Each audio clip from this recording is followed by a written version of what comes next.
Most women feel tired not because they are weak. Their body has been holding too much. Most feminine exhaustion happens not in the mind, it starts from the womb. There is a simple feminine energy technique.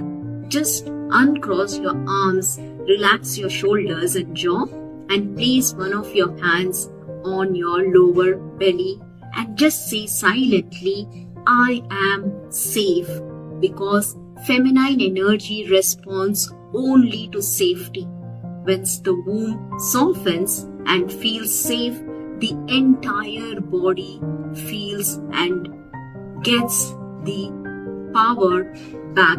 So try this, save it, and see how this going to help you to become who you are.